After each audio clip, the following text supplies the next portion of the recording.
سلام سگلم، امیدوارم که حالتون خوب باشه. در خدمتتون هستم امروز با آموزش الگوی کلاه ایرلندی. بچه ها من این الگو رو یک دوم دور سر رو که گذاشتم، بعد با قیچی همینجور رفتم، هیچ اندازه گیری بگم کردم نکردم، ولی بعد اومدم برای اینکه اندازه دقیق به شما بدم اینو اینجا کپی کردم و یه مربعش کردم و همه اندازه ها رو به دست آوردم. الان میخوایم با هم دیگه طبق این اندازه ها دقیقاً به این کلاهی برسیم که من فقط با قیچی اندازه زدم، ولی فرم کلاه خیلی خوشگل هستش. خب کاری که کردم میکنیم دور سر رو با متر اندازه گیری میکنیم، یعنی با متر، هیچ فضای آزادی نیسته تو برجسته‌ترین قسمت سر. حالا من یه چیزی رو برای شما بیارم. فرض کنین این فرض میگیریم اندازه رو، حالا من اندازه بگیرم تو برجسته‌ترین قسمت سر که بر من شد همون جای پیشونی میشه. متر رو گذاشتم کاملا چسبیده بچه، ببینید هیچ فضای آزادی نیست. برای من شد 53 سانتی متر. من 53 سانتی متر رو منهای 1 کردم، شد 52 سانتی متر. تقسیم به 2 کردم شد 26 سانتی متر. این میشه اینجا تا اینجا 26 سانتی متر. بلندی کلاه هم 22 سانتی متر در نظر گرفتم که اندازه خوبی هست و به نظرم شما هم همون 22 سانتی متر رو در نظر بگیریم. این ذیلش رو هم رسم میکنم بچه، خط و عمود رسم کنید. این هم 22 سانتی متر.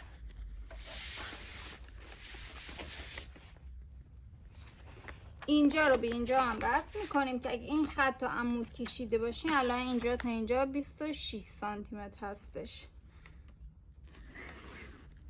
عمود برای من میشه این خط چون اینجا. خب حالا وسط اینو مشخص میکنیم که میشه 13. از بالا هم وسط اینو مشخص میکنیم، اینو به هم دیگه وصل میکنیم. حالا از این بالا 4 سانتی متر میریم به این سمت، 4 سانتی متر هم میریم به این سمت، 4. این هم میشه 4. از این خطی که 22 سانتی متر ما رسم کردیم 9 سانتی متر میرم بالا، 9 سانتی متر میام این و از این ورم 9 سانتی متر و علامت میزنم به این صورت.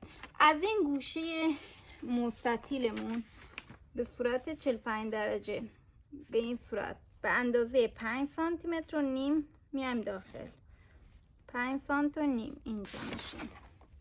از اینجا هم همین کار رو میکنیم، 5 سانتی و نیم میایم داخل و به این صورت با یه خطی رسمش میکنیم. الان ما این نقطه رو داریم، اینو داریم، اینو داریم و اینو داریم. بچه اینجا تا اینجا که 4 سانتی متر اومدم، الان این خط که اینجوری است میخوام از اینجا برم به اینجا بیام به اینجا. خب کاری که انجام میدیم به صورت هلال رسمش میکنیم. از اینجا به صورت یه دونه هلال کار رو رسم میکنیم، اینجوری نقاط رو به هم دیگه رسم میکنیم. بچه ببینید همین جا تا اینجا اندازه گیری کردین کافی. همین خط رو که رسم کنید بعد مربع رو قیچی میکنید، دولاش میکنید، اینو اون ور کپی میکنید. الان با هم انجامش میدیم. بچه این خط ها رو عمود کشیده باشین که کارتون دقیق تر بیاد. حالا من نمیدونم الان که رسم کردم دقیق عمود باشه یا نه، ولی خب سعی خودم میکنم. خب این مربع رو ما قیچی میکنیم، ولی این سمتش که فرم دادم دیگه از اون مربع نمیرم، از اون همین جایی که فرم دادم میرم دیگه، قرینش میکنم به اون سمت کار. بچه اینجا رو ببینید کامل دیگه مستطیل نمیرم، یه ذره کجش میکنم به این صورت. دارم میخوام حالت کاملا هلال برجاجو نباشه که حالت زاویه مثلا مستطیلی و خط صاف باشه. خب دیگه این تا اینجا.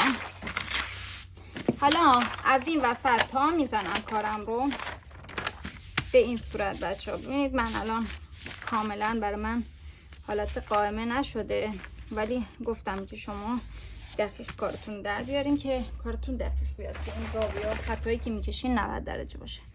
حالا اینو رسم میکنم بچه به این صورت و قیچیش میکنم.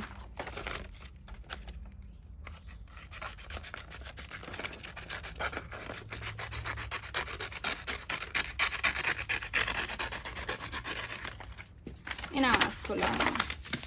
خب الان کار دقیقه، فقط اینجا رو ببینید دیگه خودتون. اینجا رو من یه ذره فکر کنم خطم صاف نرفتم. این دقیقا کلاهی هست که من در آوردم، همین سایز همین اندازه. خیلی خوب دوستان، من یه کپی دیگه از این الگویی که بره‌ای زده بودیم رو گرفتم که شد 2 تا و این 2 تا رو پر کردم و سنجاق زدم به این صورت و الان میخوام با نخ و سوزن اینا رو به هم دیگه وصل کنم.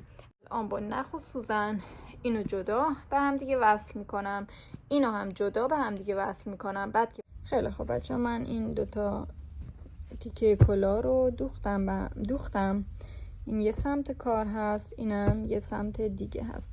الان کاری که ما انجام میدیم یا با حالت رو یا حالت وارونه رو هم دیگه قرار میدیم و از اینجا دور تا دور کلاه رو ما به هم دیگه وصل میکنیم. من خودم رو حالت وارونه میذارمشون و اینا رو از لبه به هم دیگه وصل میکنم تا برسم به اینجا.